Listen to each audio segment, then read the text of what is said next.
Disclaimer, मेरी आप सबसे गुजारिश है, ये वीडियो सिर्फ एंटरटेनमेंट के लिए। मेरी वीडियो का मकसद सिर्फ सोसाइटी में गंदगी फैलाने वालों को साफ करना है, तो लिहाजा इस वीडियो को अपने दिल के फेफड़ों पे मत लेना। ज्यादा तबीयत खराब हो तो किसी अच्छे डॉक्टर के पास जाकर अपना इलाज करवा लेना। तर राम राम मित्रांनो, बेंबीजवळचे केस उपटून त्याच्या प्रक्रिया करून त्याची पावडर तयार करून ती नागाच्या भोकादारी ओढून स्वागत आहे तुमचं आपल्या नवीन व्हिडिओ मध्ये। तर मित्रांनो, आज आपण गरम तेलात तळणार आहोत या निबंधीच्या कपलला, कारण ही प्रजाती जरा दिवसेंदिवस वाढत चालली। चला तर मग गरम तेलात तळून टाकू या कपलला, कारण मी व्हिडिओ मध्ये रोस्ट नाही करत, मी डायरेक्ट वन साइड धिंगाणा करतो, कारण आपला पॅटर्नच वेगळा आहे। मजा आ रहा है मजा। गरीब घर का लड़का यूट्यूब पे ट्रेंडिंग पे छा रहा है।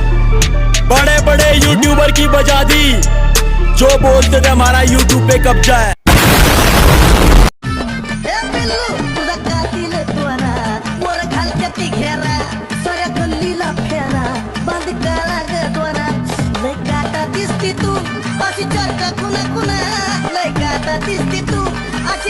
अरे ती कुठं, तू कुठं, तू काय डांबरावानी दिसू राहिला, ती फपटावानी दिसू राहिलीस, काय मेळ बसतोय का तुमचा? तुझा व्हिडिओ अंधारात पाहिला तर तुझा थोबाडा दिसेना झालाय शामन्या।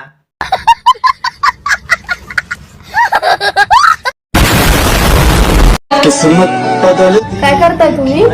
त्याची आई घालतोय तो, तू पण जा। एका मित्राचं ब्रेकअप झालं।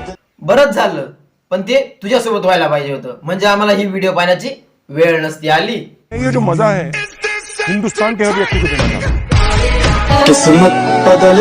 बाकी भावना गाणं एकदम कडक लावलंय, कारण तुझी किस्मतच खुलली लव्ह मॅरेज करून। धड एक काम व्यवस्थित करत नाही.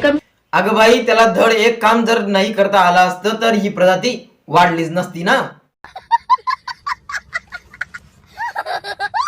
धड एक काम व्यवस्थित करत नाही. आणि ताई, त्याने बाकीचं केलं नसतं तर हे घडलंच नसतं। समझ रहे हो? समझ रहे हो? समझ रहे हो ना? धड एक काम व्यवस्थित करत नाही. कमीत कमी ते कपडे तरी व्यवस्थित ठेवायचे ना. का रात्रीचं तुला दूध गरम करून देत नाही का? तेवढंच करता, बाकी काय करता? माझ्या मम्मीनेच सांगितलं होतं, रात्रीचं नागिनीला दूध पाजूनच झोपायचं। आणि एवढंच नाही तर भाऊ आक्या जाधवचा खूप मोठा फॅन आहे, कारण आक्या जाधव सारखा हा पण व्हिडिओ कॉपी करतो। आता गुरु तसा असला म्हटल्यावर चेला पण तसाच असणार। मुझे दुनिया कहे पागल, मुझे दुनिया कहे पागल, मैं भी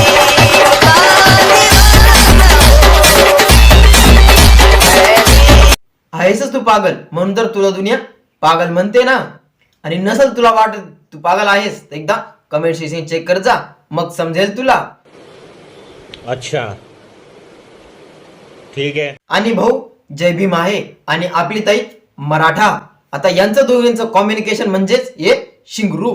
सरखारालों में हूँ तेरे मैं कहीं, देखूं मैं तुझे लम्हा लम्हा हर पल अपने सीने में रखूं, हर सुबह तुझसे मिलने की चाहत में मैं जगूं। आणि मी जे जातीवरनं बोलतो आहे हा एक मस्करीचा भाग आहे, म्हणून कोणीही मनाला लावून घेऊ नये। हा एक कॉन्टेंट आहे, कारण हा एक युट्यूबचा अल्गोरिदम आहे। उद्या जर कोणी माझ्या व्हिडिओ मध्ये मला शिव्या दिल्या तर मी पण काही बोलू शकत नाही, कारण हा एक कॉन्टेंटचा भाग आहे, याच्यात राग मांडण्यासारखी काही गोष्ट नाही। आणि उद्या जर उठून कोणी माझ्या कमेंट सेक्शन मध्ये काही बोलले तर लक्षात ठेवा, गाठ माझ्याशी आहे। चला तर मग व्हिडिओला करू येतेच एंड। व्हिडिओ कसा वाटला, का वाटला कमेंट सेक्शन मध्ये नक्की सांगा। आणि व्हिडिओ फक्त मनोरंजन म्हणून घ्या, पर्सनली कोणाला हेट देऊ नका। आणि आपला ब्लॉग चॅनलची लिंक खाली डिस्क्रिप्शन मध्ये दिलेली आहे, त्याला जाऊन पटापट सबस्क्राईब करा। आणि आपल्या इंस्टाग्रामची पण लिंक खाली डिस्क्रिप्शन मध्ये दिलेली आहे, त्याला जाऊन पटापट फॉलो करा। आणि अशा जर शेंगुळे असतील तर मला तिथे फॉलो करा। आणि याही व्हिडिओला लाईक करा, शेअर करा आणि चॅनलला सबस्क्राईब करा। पटापट 100 सबस्क्रायबर पूर्ण करा। तोपर्यंत वन साइड धिंगाणा करा, राडा करा, सदा कूल राहा, सेक्सी राहा। भेटूया पुढच्या व्हिडिओमध्ये, तोपर्यंत टाटा बाय बाय, जय श्री राम। तुम लोग गलती से अगर नए हो तो सब्सक्राइब करो, वो जो लाल वाला बटन है उस पे अपने जीजा जी फेंक के मारो या फूफा जी, मुझे नहीं पता, बस क्लिक हो जाना चाहिए। अब मैं भी जा रहा हूं, मुझे मुठिया पेलने जाना है। बाय। वो है